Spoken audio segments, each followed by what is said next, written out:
What's going on, guys? It is Pete Nova from the Face Off Sports Network. It is week one of the NFL season, and we got you covered with some start sits today.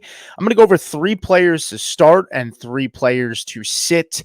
Keep in mind, some of these players that I am advocating for you to sit or consider sitting are some of them are going to be just more of a sit with caution kind of thing.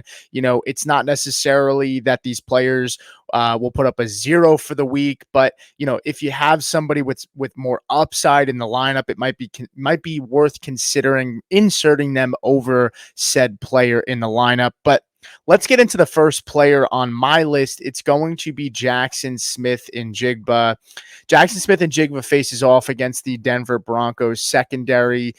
This is a secondary that lost their leader and all-pro safety in Justin Simmons. It is a younger secondary. Kareem Jackson is also no longer with the team. Brandon Jones came over from Miami. He's been dealing with a hamstring injury all off season, and they have PJ Locke at safety. So that looks like it's going to be the 2 starting safeties. But if Brandon Jones can't go, it's going to be a pretty low profile player that probably hasn't had much of, if not any, starting experience. Outside of Patrick Surtain, you have Jaquan McMillan, but then the third corner spot is kind of a question mark at this point. And so we're not really sure who's going to be the starter, but they don't really have much depth.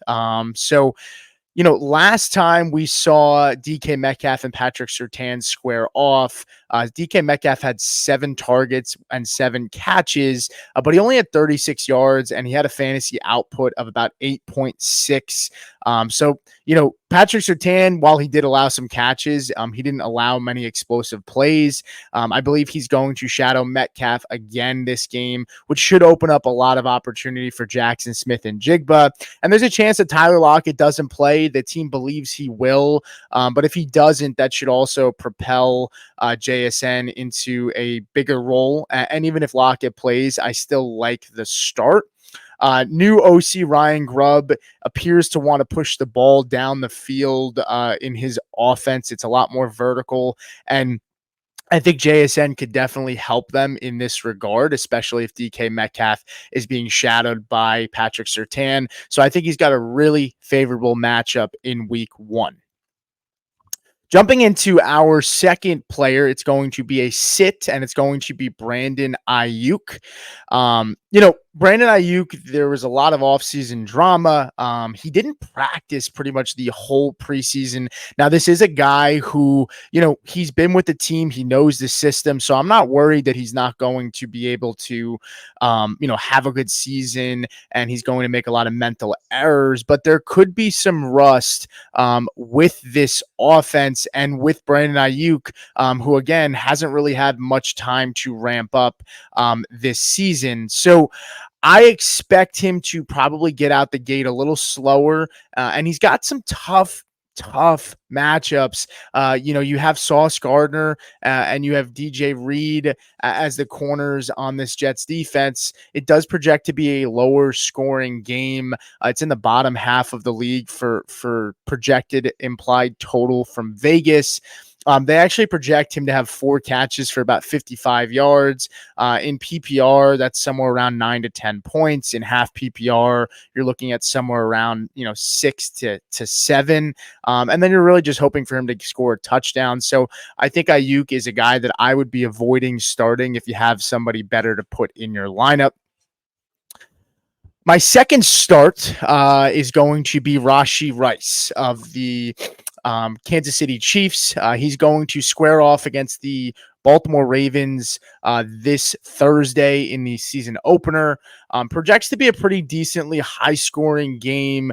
No Marquise Brown in this matchup. It's in the top of the league for projected implied totals for Vegas odds.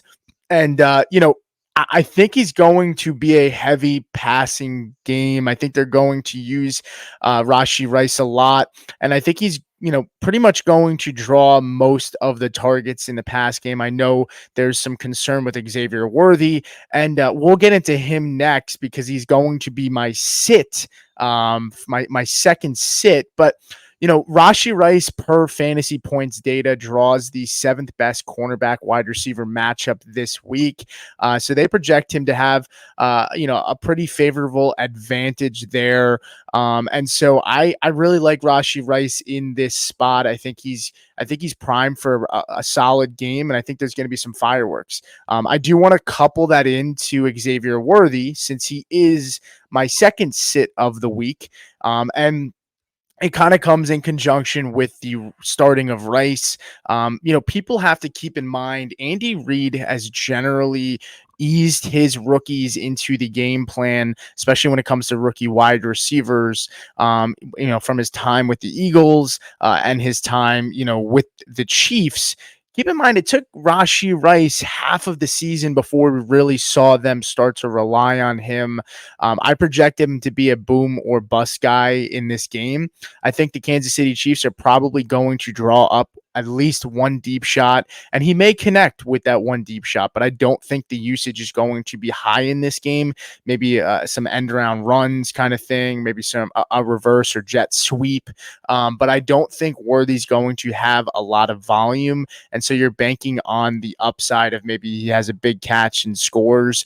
I think the Chiefs are going to want to show the league and put them on notice that they have a guy with his talent and speed, and so he'll get an opportunity, I think, in this game for a deep shot. Will they connect? I'm not sure, but I do think he's a riskier play, and I really like starting Rashee Rice in this spot, and I don't want to start Worthy if I have a better play and a better someone comparable in that flex spot, which is probably where you'd be starting him anyway.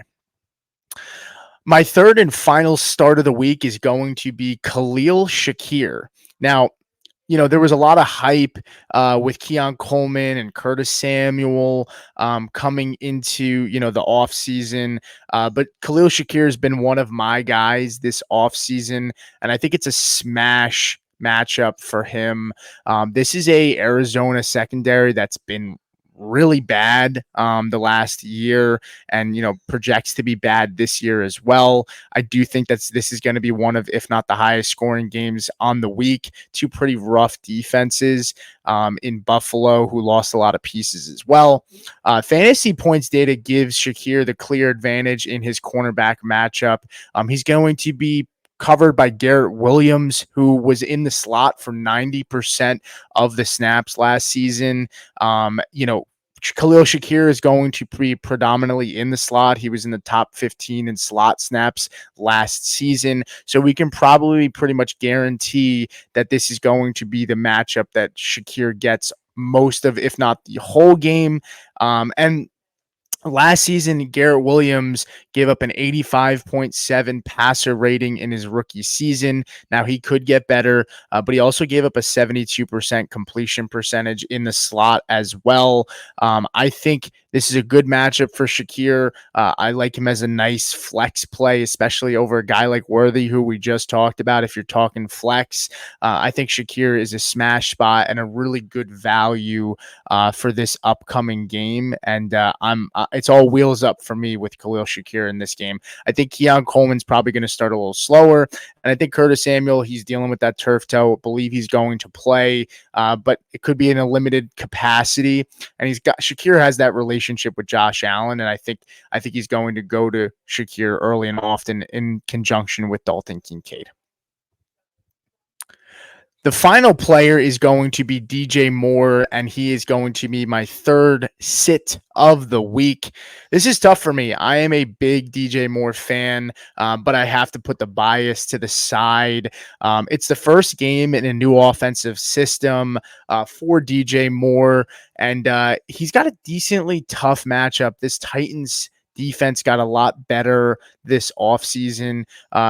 Specifically L'Jarius Sneed. L'Jarius Sneed came over in free agency. He was one of the he came over via trade, and he was one of the better corners in the NFL last year. And I'm assuming we don't know what's going to happen, but I think he's going to be on DJ Moore a lot this game. And last year, DJ Moore and L'Jarius Sneed did link up, and DJ Moore only had one catch for 4 yards. It's going to be a tough matchup, in my opinion, and I really don't want to start DJ Moore if I have a better option. I also, believe that, it's going to probably be a game plan that I think the Bears lean on the run more than some may expect as well. It's Caleb's first game. This is a solid defense, a really solid secondary. They brought in Quandre Diggs, Jamal Adams. They have some more depth at the cornerback position as well. So I think they're probably going to try to run the football a little bit more. They have pretty much a three-headed quote unquote monster. I wouldn't really call it that, but they have a solid rotation of running backs with Swift, Khalil Herbert, and Roschon Johnson. And I think, there's a lot of mouths to feed in the Chicago offense. And given the matchup that they're drawing in the secondary, I don't think this favors DJ Moore in this matchup. But that's going to do it for me. If you guys have questions on your start sits, please drop them below in the chat. Happy to answer it, as well as we will go live Thursday and Friday this week for start sits. So you can always ask us your questions there. But that's going to do it for today. I am Pete Nova from the Face Off Sports Network. I appreciate you joining, and we'll see you next time.